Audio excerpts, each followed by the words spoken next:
السلام عليكم ورحمة الله وبركاته. الحمد لله.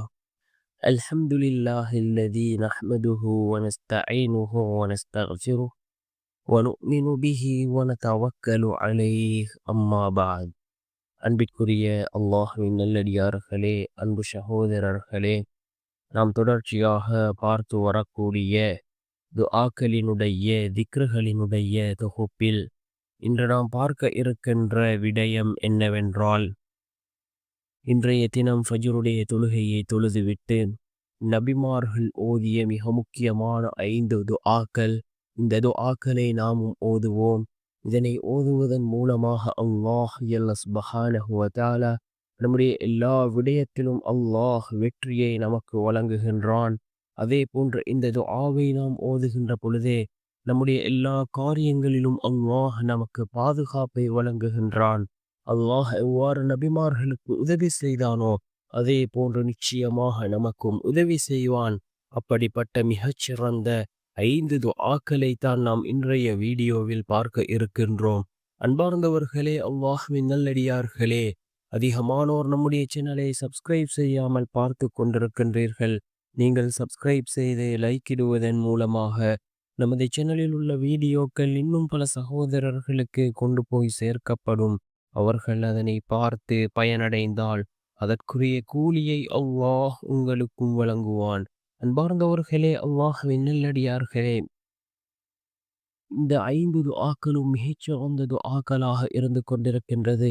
நபிமார்கள் ஓதிய துஆக்கள், அல்லாஹ் தன்னுடைய குர்ஆனிலே குறிப்பிடக்கூடிய துஆக்கள். இந்த துஆக்களை நாமும் ஓதுவோம். நம்முடைய வாழ்க்கையிலும் அல்லாஹ் பல மாற்றங்களை ஏற்படுத்தி தருவான். அதில் முதலாவது துஆ, நபி ஆதம் அலைஹிஸ்ஸலாம் அவர்களும் அவர்களினுடைய மனைவி ஹவ்வா அலைஹிஸ்ஸலாம் அவர்களும் கேட்ட துஆ. அல்லாஹ் தன்னுடைய குர்ஆனிலே 7வது அத்தியாயத்தின் 23வது வசனத்தில் அல்லாஹ் இந்த துஆவை குறிப்பிடுகின்றான். ரப்பனா ظلمنا أنفسنا وإن لم تغفر لنا وترحمنا لنكونن من الخاسرين. ربنا ظلمنا أنفسنا وإن لم تغفر لنا وترحمنا لنكونن من الخاسرين. எங்கள் இறைவனே, எங்களுக்கு நாங்களே தீங்கிழைத்துக் கொண்டோம். நீ எங்களை மன்னித்து கிருபை செய்யாவிட்டால் நிச்சயமாக நாங்கள் நஷ்டமடைந்தவர்களாகி விடுகின்றோம் என்று பொருள்படக்கூடிய இந்த துஆவை நபி ஆதம் அலைஹிஸ்ஸலாம் அவர்களும் அவர்களுடைய மனைவி ஹவ்வா அலைஹிஸ்ஸலாம் அவர்களும் கேட்ட ஒரு துஆ. அல்லாஹ் தன்னுடைய குர்ஆனிலே குறிப்பிடக்கூடிய ஒரு துஆ.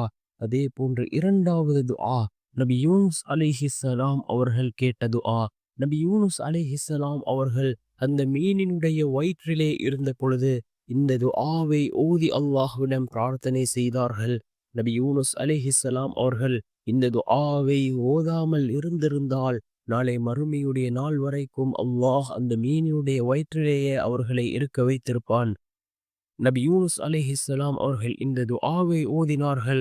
அல்லாஹ் மீனினுடைய வயிற்றிலிருந்து நபி யூனுஸ் அலைஹிஸ்ஸலாம் அவர்களை வெளியேற்றினான். அந்த அளவுக்கு சிறந்த ஒரு துஆ. இதையும் அல்லாஹ் தன்னுடைய குர்ஆனிலே குறிப்பிடுகின்றான். அல் குர்ஆனினுடைய 21வது அத்தியாயத்தின் 87வது வசனத்தில் அல்லாஹ் இந்த துஆவை குறிப்பிடுகின்றான். லா இலாஹ இல்லா அன்த سبحانك إني كنت من الظالمين. لا إله إلا أنت سبحانك إني كنت من الظالمين. உன்னை தவிர வணக்கத்திற்குரிய இறைவன் வேறு யாரும் இல்லை. நீ மிகவும் தூய்மையானவன். நிச்சயமாக நான் அநியாயக்காரர்களின் ஒருவனாகிவிட்டேன் என்ற இந்த பாவ மன்னிப்பு துஆ. இதனை நபி யூனுஸ் அலைஹிஸ்ஸலாம் அவர்கள் ஓதினார்கள். அல்லாஹ் அந்த மீனினுடைய வயிற்றிலிருந்து நபி யூனுஸ் அலைஹிஸ்ஸலாம் அவர்களை வெளியேற்றினார்கள். அன்பார்ந்தவர்களே, அல்லாஹ்வின் நல்லடியார்களே, மிகவும் சிறந்த ஒரு துஆவாக இருக்கின்றது. நாம் இக்கட்டான சூழ்நிலைகளில் இருக்கின்றோமா? இந்த துஆவை யக்கீனோடு ஓதுவோம். நிச்சயமாக அல்லாஹ்வினுடைய உதவி கிடைக்கும். அதே போன்று 3வது துஆ, ரசூலுல்லாஹி ஸல்லல்லாஹு அலைஹி வஸல்லம் அவர்களுக்கு இந்த துஆவை கேட்குமாறு அல்லாஹ் கட்டளையிட்ட துஆ. இதுவும் அல் குர்ஆனிலே அல்லாஹ் 23வது அத்தியாயத்தின் 118வது வசனத்தில் அல்லாஹ் இந்த துஆவையும் குறிப்பிடுகின்றான். ரசூலுல்லாஹி ஸல்லல்லாஹு அலைஹி வஸல்லம் அவர்களுக்கு ஓதுமாறு கட்டளையிடப்பட்ட துஆ. ரப்பி அக்ஃபிர் வர்ஹம் வ அன்த கைருர் ராஹிமீன். ரப்பி அக்ஃபிர் வர்ஹம் வ அன்த கைருர் ராஹிமீன். என் இறைவனே, நீ என்னை மன்னித்து கிருபை செய்வாயாக. நீதான் கிருபையாளர்களிலெல்லாம் மிக்க மேலானவன் என்று பொருள்படக்கூடிய இந்த துஆ அல் குர்ஆனினுடைய 23வது அத்தியாயத்தின் 118வது வசனம். ரசூலுல்லாஹி ஸல்லல்லாஹு அலைஹி வஸல்லம் அவர்களுக்கு அல்லாஹ் கட்டளையிட்ட ஒரு துஆ. மிகவும் சிறந்த ஒரு துஆ. பாவ மன்னிப்பு துஆக்களில் இதுவும் ஒரு சிறந்த துஆவாக இருந்து கொண்டிருக்கின்றது. அதே போன்று 4வது துஆ. இது மிகச்சிறந்த ஒரு துஆ. அல்லாஹ்விடத்திலே இறையச்சத்தை கேட்கக்கூடிய ஒரு துஆ. அல்லாஹ்விடத்திலே தன்னிறைவை கேட்கக்கூடிய ஒரு துஆ.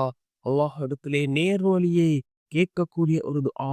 ரசூலுல்லாஹி ஸல்லல்லாஹு அலைஹி வஸல்லம் அவர்கள் சஹாபாக்களுக்கு கற்றுக் கொடுத்த ஒரு துஆ.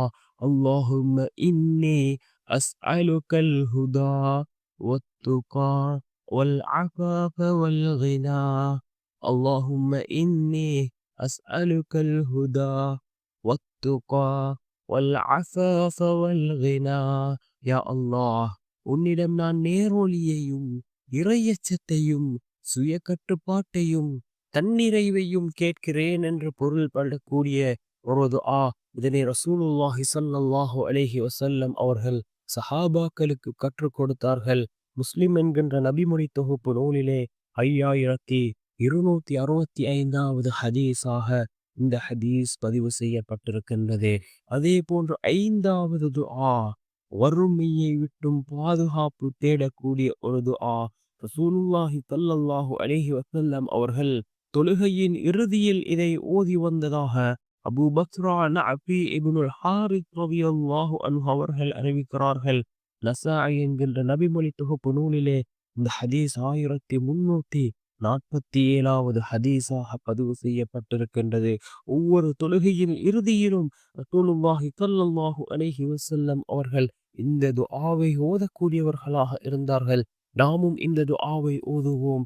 அல்லாஹும்ம இன்னி அஊது பிக மினல் குஃப்ரி வல் ஃபக்ரி வ அதாபில் கப்ர். அல்லாஹும்ம இன்னி அஊது பிக மினல் குஃப்ரி வல் ஃபக்ரி வ அதாபில் கப்ர். யா அல்லாஹ், நான் உன்னிடம் இறை நிராகரிப்பை விட்டும் வறுமையை விட்டும் கபரின் வேதனையை விட்டும் பாதுகாப்பு தேடுகின்றேன் என்ற இந்த துஆவை ரசூலுல்லாஹி ஸல்லல்லாஹு அலைஹி வஸல்லம் அவர்கள் ஒவ்வொரு தொழுகைக்கு பின்னாலும் ஓதி வந்திருக்கிறார்கள். நாமும் இந்த 5 துஆக்களையும் ஓதுவோம். அல்லாஹ் குர்ஆனிலே கூறக்கூடிய துஆக்கள், நபிமார்கள் ஓதிய துஆக்கள், அதே போன்று ரசூலுல்லாஹி ஸல்லல்லாஹு அலைஹி வஸல்லம் அவர்கள் சஹாபாக்களுக்கு கற்றுக் கொடுத்த துஆக்கள், இந்த 5 துஆக்களும் மிக முக்கியமான துஆக்களாக இருக்கின்றன.